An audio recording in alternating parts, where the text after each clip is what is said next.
difficult lang siya. So parang pag pinakita ko kasi dito, parang kailangan mo siyang i-ano eh. Kailangan natin talagang i ilagay sa mismong camera talaga na makikita. Although meron naman siyang ano, 'di ba? Meron namang guide. Talagang kailangan lang natin i-scan talaga siya na ipapakita natin na gano'n para ma-scan siya. Okay? Pero kung mga tablet naman, mas maganda sana. 'Di ba? Mas maganda sana yung ano. Okay? Pero kung desktop talaga medyo kailangan mo lang i-focus, kailangan mong sundan yung ano, yung guide natin. Pero okay lang, may option naman ng manual eh. Yes sir, meron naman po tayo. Or guide lang lang. Ang kagandahan lang kasi guys, after kay OCR, nare-recognize niya yung information na nilagay natin na nagmamatch ba sa ID na in-upload natin. Kaya yun yung kagandahan ng OCR na. Okay, pero again, sabi nga natin kung wala pa dito sa Ampat yung IDs, pwede naman tayo mag-manual. Okay? So ayan lang, upload lang natin, sample lang po natin, sample lang po tayo ng upload.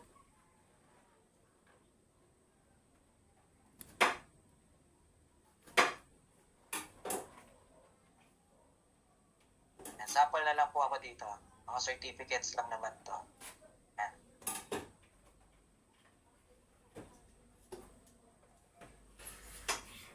Yan.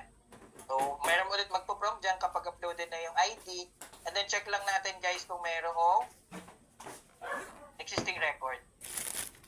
Continue. May pag magpo-prompt naman dyan kung wala.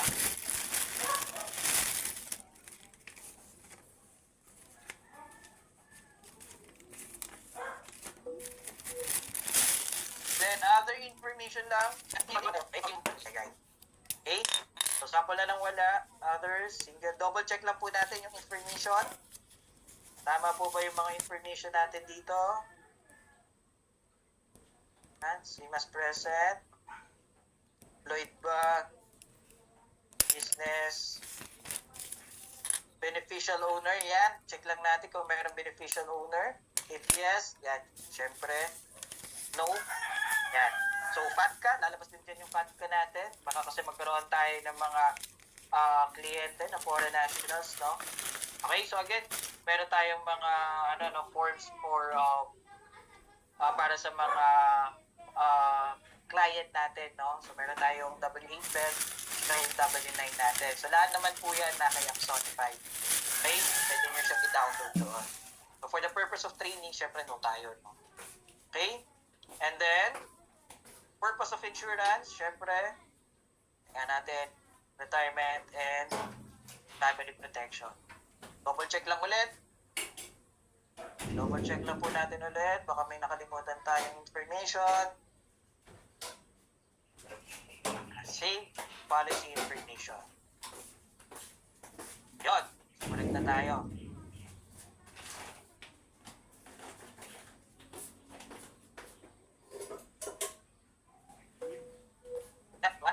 Sample na lang. Si Kurt, kanyang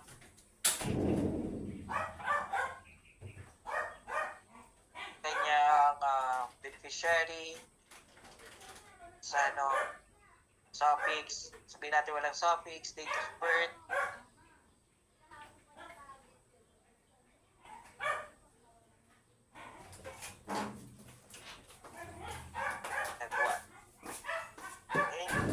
Gender is male.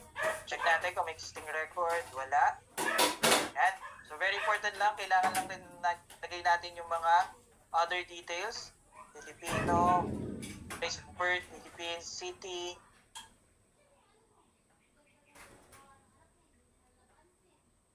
Pati. Tejeros.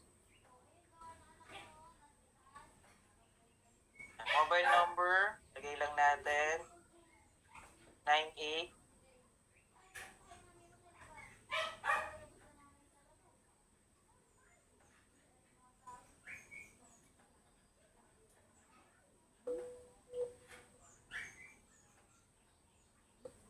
Then, revocable. So, alam naman na po naman natin kung ano yung pagkakaiba ng revocable sa irrevocable, no?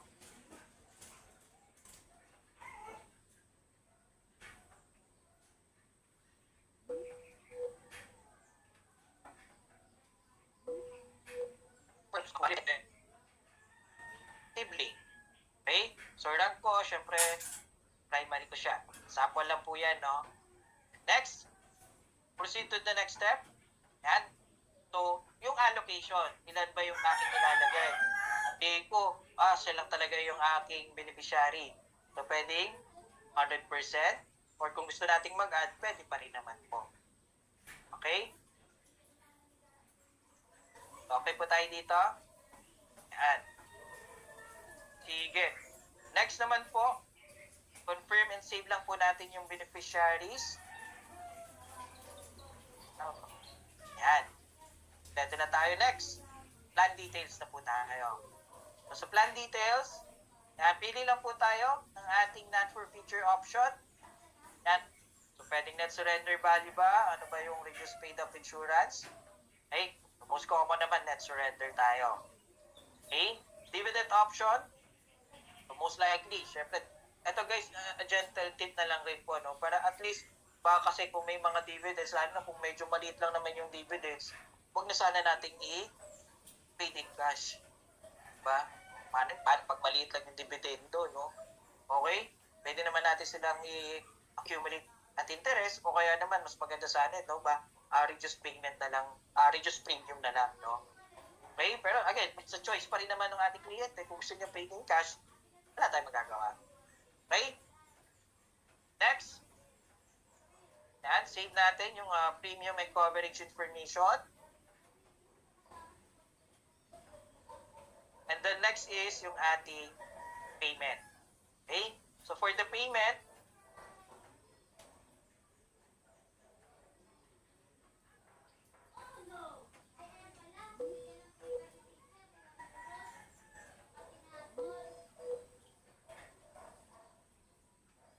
so for example, cash or check, mode of payment, yan, meron na tayong ADA, no? Credit card, check, cash. Okay? So, ang going payment natin, pwedeng i-settle, ayan, ilalagay lang yung mga informations. Okay? Pero kung cross-check yan, ating ilalagay. Okay? So, sample lang naman po to. Ito yung end-to-end na po yung ginagawa natin, no? Okay na tayo sa payment details. And then last two na lang po tayo, forms generation. Ito po yung mga forms na generate natin kanina. Okay? Ginawa na po natin to. So, kailangan lang natin sila i-generate. Okay? So, meron din pong option dito na send signature request online. Okay? So, meaning to say, baka kasi meron kayong mga kliyente, no, na hindi natin siya face-to-face, baka yung remote, di ba? Pwede naman po yun. So, meron na po tayong mga remote signature na pwedeng gawin. Okay?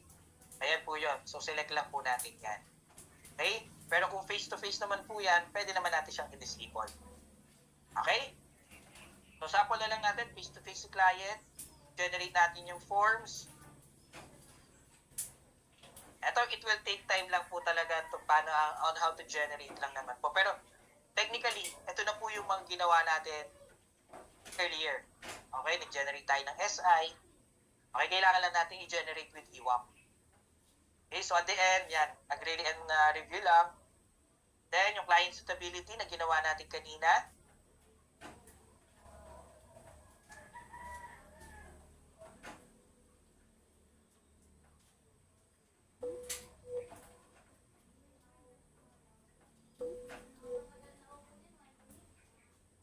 So, at least, makapag-generate tayo ng sales proposal. Okay? Yan. Ayan, patapos na po tayo, no? Application form. Yan. Tali lang naman po yan, lahat ng mga ginawa natin. Okay? Then, review. Then, ito lang yung very important na kailangan natin kumpletuhin. As an agent, we need to declare everything. Correct? Kailangan natin i-declare lahat yan. The declaration ng isang financial consultant. Has there been or will there be any change in an existing insurance in force on the life of the proposed life insured? Siyempre, yes, yan. No, no. Okay? Will premiums from the insurance apply for or be paid by the policyholder from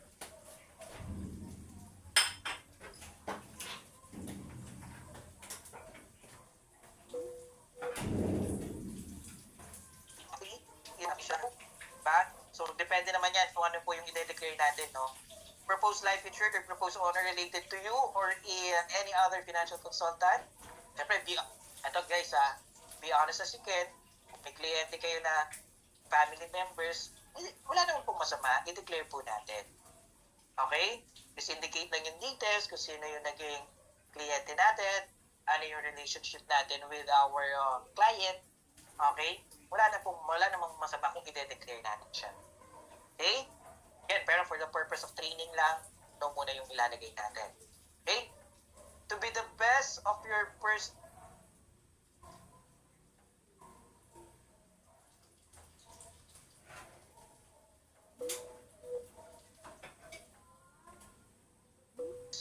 as the proof of our inner position connecting kamag-anak natin sila pero politically exposed po sila, pwede natin sila i-declare. Okay? I-declare natin. Yes. Okay, may mga remarks naman po dyan.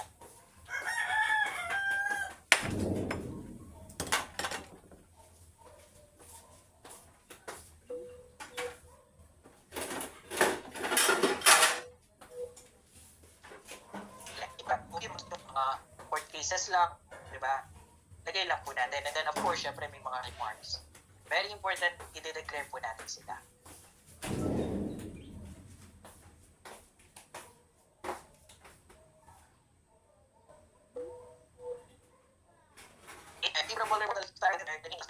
No, yes, again, details is very important.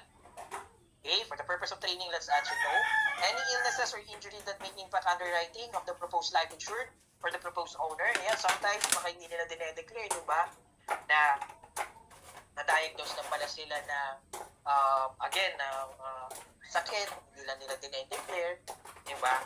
So as much as possible, tayo be vigilant din as part ng ating trabaho kasi baka may mga nakikita na tayo physically, di ba?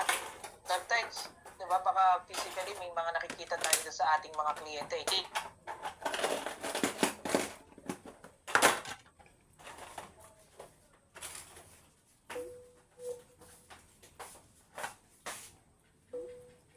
Na-discuss namin na yung no, wala talaga no ang answer natin.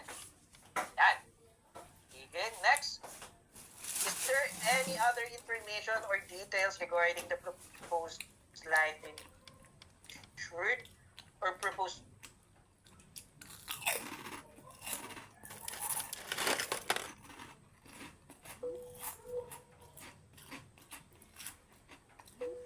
so also and if no, automatic wala naman details na kailangan. And then, meron pa tayong another set of questions na kailangan lang rin natin declare. I have personally met and identified the proposed life insured and the proposed owner. Talaga na-meet ba natin, nakita ba natin yung ating mga kliyente? Yes. The signature of the proposed life insured and proposed owner, including the authorization to furnish medical information above, were affixed in my presence. So, dapat nakaharap kayo doon. No? Involved po dapat tayo. No? Okay? So, yung pirma.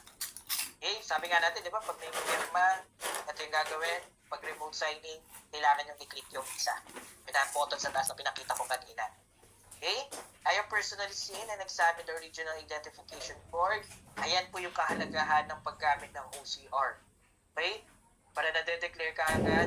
Kasi yung OCR, pwede kasi siyang i-override. Nakita naman natin na parehas naman yung nasa information versus dun sa ating identification card, pero hindi siya sabihin natin kakaroon ng error, pwede naman natin siyang i-override. Picturean, upload na lang po natin. Ayun po yung tinatawag na override pagdating doon sa OCR pag nagkaroon lang ng error. Okay po? Very important yung OCR. Basta yung apat na lang yun apat na IDs lang muna so far. Okay? I have fully explained to the proposed life insured and the proposed